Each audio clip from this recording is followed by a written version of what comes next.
నమస్తే. ఇప్పటిలాగే మనకి పొద్దున్న ఫోన్ వచ్చిందన్నమాట.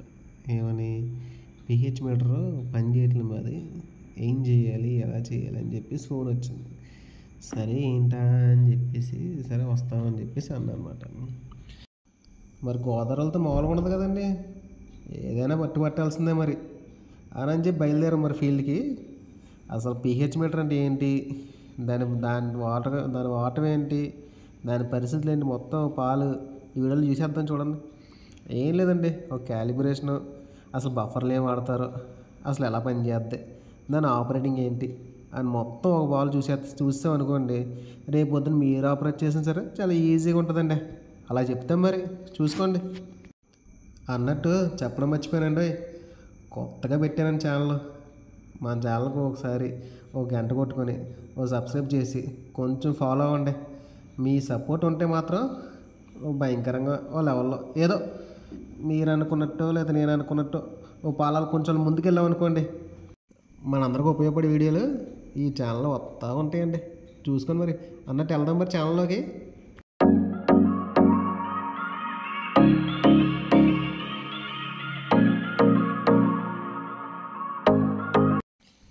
పీహెచ్ మీటరు క్యాలిబ్రేషన్ చేయాలండి. క్యాలిబ్రేషన్ చేస్తే ముందుకెళ్తుందన్నమాట. అసలు క్యాలిబ్రేషన్ చేయడానికి 4, 7, 10 బఫర్లు కావాలి. వీడియోలో కనిపిస్తుంది కదా, సేమ్ అంతే. మీకు అర్థం అవ్వాలని క్లియర్గా చూపిస్తుందన్నమాట. 7 ఒకటి, 4 ఒకటి, 10 ఒకటి, అందుట్లో బఫర్లు వేస్తామన్నమాట. ఇక్కడ 2 మీటర్లు ఉన్నాయండి, కన్ఫ్యూజ్ అవ్వద్దు. 2 మీటర్లకి చేస్తానమాట. అంటే అందులో ఒక మీటర్ పని చేయట్లా. అసలు పద్ధతి ఏంటి, ప్రాసెస్ ఏంటి చెప్తాను మీకు. ఇప్పుడు ఎలక్ట్రోడ్ ఉంది కదా, అది వాష్ చేస్తున్నాను చూడండి. అది నీట్గా వాష్ చేయాలి. అంటే ఏ శాంపుల్స్, ఏ మట్టి ఏమి లేకుండా, కంటామినేషన్ ఏమి లేకుండా చేయాలన్నమాట. చేసి ఆ మీటర్లో క్యాలిబ్రేషన్ మెజర్మెంట్ అని చెప్పి బటన్ చూడండి, అది నొక్కాలి. అది నొక్కితే అడుగుతుంది అన్నమాట. 4లోనో 7లోనో 3నో 10లోనో 3 పాయింట్ క్యాలిబ్రేషన్ కాబట్టి 3 బఫర్లు అడుగుతుంది. ఇప్పుడు ప్రస్తుతం 7లో పెట్టాను నేను. 7లో పెడితే అది రీడ్ చేసుకొని చూసారా 7.10 వచ్చిందా, దాని ద్వారా రెడీ కొట్టాలన్నమాట. రెడీ కొట్టితే ఎంటర్ అయిపోద్ది. ఎంటర్ అయితే 7 వచ్చింది చూసారా. ఇప్పుడు అడుగుద్ది మరి కింద మీటర్లో 4 కానీ 10 కానీ 12 కానీ 1.65 కానీ, అంటే యాసిడ్ కానీ బేస్ కానీ పెట్టమంటుంది అన్నమాట. ఇప్పుడు ఏం చేస్తే నేను ఇప్పుడు యాసిడ్లో పెట్టా, అంటే 4లో పెట్టా. ఇప్పుడు 4లో పెట్టగానే 4 రీడ్ చేసుకుంటుంది. 4.13, 4.12 అలా రీడ్ చేసుకుంటూ ఉంటుందన్నమాట. సో అది రీడ్ చేసుకున్నప్పుడు మనం వెయిట్ చేయాలి.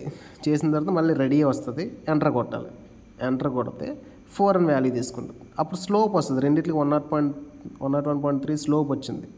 ఇప్పుడు బేస్ చేయాలన్నమాట. ఇప్పుడు పొద్దున ఇందాక న్యూట్రల్లో యాసిడ్ చేసాం, బేస్ చేయాలి. ఇప్పుడు బేస్లో పెట్టాను, అంటే 10లో పెట్టాను. బాగా 10లో పెట్టాను. సో ఇప్పుడు 9.56 వచ్చింది. అది స్లోగా రీడ్ చేసుకుంటూ 10కి వెళ్తుంది అన్నమాట. 10కి వెళ్ళి రెడీ కొట్టాలి. రెడీ కొట్టగానే వాల్యూ మారిపోతుంది చూడండి, 10.1 అని.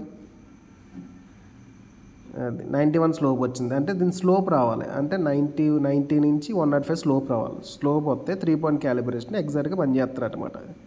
అది ఇది బాగానే ఉంది. సో ఇక్కడ నుంచి వేరే మీటర్లోకి వెళ్దాం. మీటర్లో కూడా సేమ్ ఇదే ప్రాసెస్ చేయాలండి. ఒక్కసారి మీకు క్లియర్గా ఎక్స్ప్లెయిన్ చేస్తాను చూడండి. ఇదేం లేదండి, దీంట్లో acid, neutral, base 3 point calibration ఈ 3 ద్వారా అవుతుంది అన్నమాట. అంటే 0 నుంచి 7 వరకు యాసిడ్ ఉంటుంది, 7 న్యూట్రల్ ఉంటుంది, 7 నుంచి 10 వరకు బేస్ ఉంటుంది. అది అంటే లో వచ్చేటప్పటికి ఏమవుద్దంటే 0 నుంచి 7 వరకు లో పెట్టుకోవాలి. అంటే యాసిడ్ కాబట్టి వాల్యూ ఆ సంఖ్యలో ఉంటుంది. 7 వస్తే న్యూట్రల్ అని, 10 వస్తే బేస్ అని. అది ఇది ఫెర్మెంటర్లో కానీ రియాక్టర్లో కానీ ఏమన్నా సొల్యూషన్లో కానీ పీహెచ్ వాల్యూ చెక్ చేసుకొని ఉంటారు అన్నమాట. అది సేమ్ ఇందాక మీటర్లో వేసినట్టు ఈ మీటర్లో కూడా చేస్తారన్నమాట. చేసిన తర్వాత వాల్యూ తీసుకుంటుంది. ఆ వాల్యూ తీసుకుందాన్ని బట్టి మీటర్ని బంద్ చేద్ది. అంటే మిల్లీ వోల్ట్స్ ఉంటాయండి, మిల్లీ వోల్ట్స్ బట్టి ఆ ఎలక్ట్రోడ్ అని బంద్ చేద్ది. దాని యాసిడ్ ఏంటి, బేస్ ఏంటి అన్నీ ఎలా తెలుస్తుంది అనుకున్నారు? మీటర్ బట్టే. అంటే ఎలక్ట్రోడ్లో ఒక చిన్న తీగ ఉంటుందన్నమాట. అర్థమయ్యే భాష చెప్పాలంటే మిల్లీ వోల్ట్స్లో తీగలాగా ఉంటుంది అన్నమాట. ఆ తీగ సెన్స్ చేసుకొని మిల్లీ వోల్ట్స్ వస్తుందన్నమాట. ఆ మిల్లీ వోల్ట్స్ తీసుకొని అది 4 అయితే 4, 7 అయితే 7, 10 అయితే 10 అంతే. అంటే 4 నుంచి 10 లోపు ఎంత అని చూపిద్దండి. అలా కాదు, అది కాదు బాబు, మాకు ఇంకా తక్కువ రావాలి, 1 కావాలి లేదా 12 కావాలంటే 5 పాయింట్ క్యాలిబ్రేషన్ చేయాలన్నమాట. అంటే మీరు మీటర్ ఆన్ చేయగానే 3 పాయింట్ వస్తుంది చూడండి, అలా కాకుండా 5 పాయింట్ వస్తుంది అన్నమాట. ఇప్పుడు కస్టమరు ట్రిస్ బఫర్ ఇచ్చాడు అంటే దాని వాల్యూ 8.54 రావాలన్నమాట. ఇప్పుడుంది అసలైన సినిమా మనకి ఏంటంటే 1 మీటర్లో బాగానే వస్తుంది, ఇంకో మీటర్ సరిగ్గా రావట్లే. ఏంటా అని చెక్ చేయడానికి వచ్చామాట. అసలు సంగతి ఇది చూసారా వీడియోలో pH 8.54 అని చూపెట్టినాడా కస్టమర్. అది రావాలి, అది వస్తే పని చేస్తాను. అంటే 0.1 డిగ్రీ అటుగాని ఇటుగాని ఉండొచ్చండి, మన అంత మించి అంతే ఉంది కదా, అంతే రావాలని లెక్కలేదు. 8.4 రావచ్చు, 8.6 రావచ్చు, దానికన్నా తగ్గకూడదు కింద. మరి ముందే చెప్తున్నా. చూసారు ఇప్పుడు 8.50 వచ్చింది, మరి యాక్చువల్ 54 కదా, 48 తగ్గుతుంది. అలా తగ్గితే ఒక చోట రెడీగా వస్తుంది. రెడీ వచ్చిన వెంటనే ఆ వాల్యూ తీసుకోవాలి. ఆ వాల్యూ తీసుకుంటే బాగానే ఉన్నట్టు, లేదా అంతకని తగ్గిందనుకో పోయినట్టే. చూడండి వాల్యూ వస్తుంది. నేనైతే కొంచెం వీడియోని కొంచెం కట్ చేసి ముక్కలు చేసి మొత్తానికి ఏదో అంటించానండి. అంటే ఎంత ఫాస్ట్గా వచ్చేస్తుంది, ఎంత స్లోగా వచ్చేస్తుంది అనుకోద్దే. ఫాస్ట్గా ఎందుకు వస్తుందంటే నేను చాలా కట్ చేస్తాను. మరి ఎడిటింగ్లు అని ఉంటాయి కదండి, మోడిఫికేషన్లు అన్నీ అలా ఉంటుందండి. మరి వీడియో ఎడిటింగ్ అంటే పెద్ద తలగా నొప్పి, తెలియదేముంది. అదంతా చేస్తే అంత వచ్చిందండి 8.46. ఇప్పుడు ఇంకో దానికి వచ్చాం. అసలు దానికి ఇది పని చేయింది.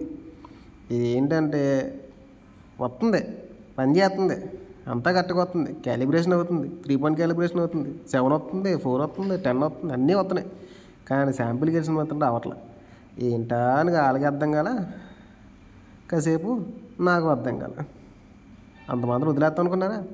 అస్సలు సమస్య లేదు. అసలు ప్రాబ్లం ఏంటో చూద్దామని చూసామన్నమాట. తగ్గిపోతుంది, ఉండితే 8.50 రావాలి, లేదంటే 8.4 లాగా ఉన్నా పర్లే. తగ్గిపోతుంది 8.39, 39, 39, 38 అలా వెళ్ళిపోయింది. ఇది ఇంకా నాకు అర్థమైంది సినిమా.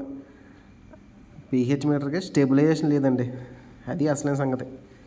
మీటర్ కదంటే ఎలక్ట్రోడ్కి అది ఏం చేస్తున్నారంటే వాడేస్తున్నారు. దొరికిందే కదా అని వాడేస్తే ఏమవుద్దండి, పని చేయబోద్ది అది. అందుకే స్టెబిలైజేషన్ చేయాలన్నమాట. ఎలక్ట్రోడ్కి స్టెబిలైజేషన్ ఉంటే ఎగ్జాక్ట్గా పనిచేస్తుంది. ఆ స్టెబిలైజేషన్ ఎలా చేయాలంటే క్లియర్గా చెప్తాను. ముందు చూడండి పరిస్థితులు.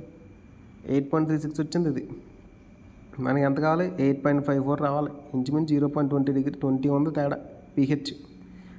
ఇలాంటి pH ఉందనుకోండి శాంపుల్ పెద్ద దెబ్బేసేద్ది. pH ఎలక్ట్రాన్ వాడాలంటే కొంచెం నీట్గా, నెమ్మదిగా, సున్నితంగా వాడాలండి. అది గ్లాసుదని బాబు, అది పగిలిపోయింది అనుకోండి ఎందుకు పనికిరాదు. అనవసరంగా మన 40,000 బొక్క. సో ఒక పద్ధతి ఉంటుందండి ఏం చేసినా. ఆ పద్ధతి ప్రకారం చేసిందనుకోండి 4 సంవత్సరాలు 10 సంవత్సరాలు పని చేద్ది.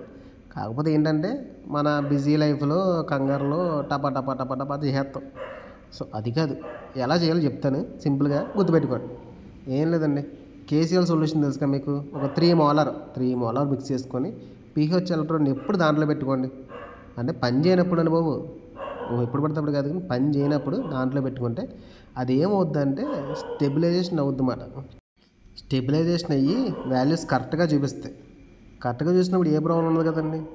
ఇది ఇంకోటి మళ్ళీ దానికి క్లీన్ చేయాలండి. కొన్నిసార్లు మీరు యాసిడ్లో పెడతారు, రకరకాల యాసిడ్లో పెట్టేసి ముంచుతారు, దానికి పౌడర్ అంటుకుంటుంది, క్రీమ్ అంటుకుంటుంది, ఏదేదో జెల్ అంటుకుంటుంది. సో దాన్ని క్లీన్ చేయడానికి ఒక పద్ధతి ఉంటుందండి. 0.1 మోలార్ HCl తీసుకోండి. HCl తీసుకొని మిక్స్ చేయండి. మిక్స్ చేసి దాన్ని ఎగ్జాక్ట్గా ఒక 1 అవర్, ఒక 2 అవర్స్ అందులో ముంచేశారనుకోండి, ఆటోమేటిక్గా అదే క్లీన్ అవుద్ది అన్నమాట. క్లీన్ అయిన తర్వాత మీరు DM వాటర్ ఉంటుంది కదా, DM వాటర్తో వేసి టిష్యూ ఎలక్ట్రాన్ని నీట్గా టిష్యూ పట్టుకొని క్లీన్ చేసేయాలి. క్లీన్ చేస్తే ఏ ప్రాబ్లం ఉండదు, నీట్గా బేసిక్గా ఎంతగానో పని చేద్ది. కానీ ఏం చేస్తామని కంగారు చేస్తాం మనం. చేస్తుంటే గ్లాస్ పగిలేందుకు చాలా కాస్ట్ ఎక్కువ. మళ్ళీ అసలు మెయిన్ అండి, ఒక్కోసారి ప్రాబ్లం pH సరిగ్గా పని చేయకపోతే, వాల్యూస్ సరిగ్గా రాకపోతే కంగారు పడిపోద్దండి. ఇందా చెప్పానుగా 3 మోలార్ KCl సొల్యూషన్ తీసుకొని ఒక దాంట్లో తీసుకొని చిన్న ట్యూబ్లో, టెస్ట్ ట్యూబ్ దాంట్లో తీసుకొని దాంట్లో ఎలక్ట్రోడ్ ముంచి చుట్టూ అల్యూమినియం ఫాయిల్ ఉంటాయి కదా, అట్లీస్ట్ ఎయిర్ కంటామినేషన్ అవ్వకుండా, ఎయిర్ కూడా వెళ్ళకుండా, ఎయిర్ కంటామినేషన్ అవ్వకుండా మొత్తం మూసేసి క్లోజ్ చేసేయండి. క్లోజ్ చేసి ఒక 24 అవర్స్ వాడద్దు. అప్పుడు ఏమవుద్దంటే స్టెబిలైజేషన్ అవుద్ది అన్నమాట. ఎలక్ట్రోడ్ లోపల ఉన్న మెటల్ అనేది స్టెబిలైజేషన్ అవుతుందన్నమాట. మీరు యాసిడ్ కానీ బేసిడ్ కానీ మారుతూ ఉంటారు, తీస్తూ ఉంటారు, క్లీన్ చేస్తూ ఉంటారు, అది పెడతారు, ఇది పెడతారు. పెట్టినప్పుడు ఏమవుతుందంటే స్టెబిలైజేషన్ అవ్వదు. సో స్టెబిలైజేషన్ చేయడం చాలా ఇంపార్టెంట్ అండి.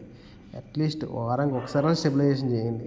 చేసి వాడద్దు. మీరు సాటర్డే సండే హాలిడే ఉంటాయి కదా, సాటర్డే నైట్ సండే నైట్ పెట్టేశారనుకోండి, ఒక రోజు వదిలేండి, ఒక రోజు వదిలేండి. అలాగే వదిలేదు ఏమవుతుందంటే లోపల మెటల్ ఉంటుంది కదా, అది స్టెబిలైజేషన్ అయ్యి ఆ వాల్యూకి అది స్టోర్ అయి ఉంటుంది అన్నమాట. స్టోర్ అయి ఉన్నప్పుడు నెక్స్ట్ టైం చేసినప్పుడు అది మీకు చాలా ఈజీగా కరెక్ట్గా వాల్యూస్ వచ్చేస్తాయి. దీనివల్ల మీరు చాలా ప్రాబ్లం ఫేస్ చేస్తారు. నేను ఎందుకు చెప్తున్నాను చూడండి క్లియర్గా. స్టెబిలైజేషన్ అవ్వాలి. క్లీన్ చేసినప్పుడు 0.1 మోలార్ హెచ్సిఎల్ యూజ్ చేయండి. స్టోర్ చేసినప్పుడు 3 మోలార్ కేసీఎల్ యూజ్ చేయండి. ఇది గుర్తుపెట్టుకోండి. పిహెచ్ మీటర్ని కానీ ఎలక్ట్రోడ్ మీద కానీ ఏమైనా డౌట్లు ఉంటే కామెంట్ సెక్షన్లో అడగండి. కామెంట్స్లో పెడితే నేను చూసి రిప్లై ఇస్తాను. వీలైతే సైట్కి కూడా వచ్చి చేయమని చేస్తాను. గోదావరిలో ఎక్కడైనా సరే, గోదావరి జిల్లా కానీ all over India, all over AP, all over Telangana, మీ ఇష్టం ఎక్కడ రమ్మంటే అక్కడే. కాకపోతే ఏంటంటే కొంచెం టైం పడుతుంది అంతే. ఓకేనండి. థ్యాంక్ యూ అండి.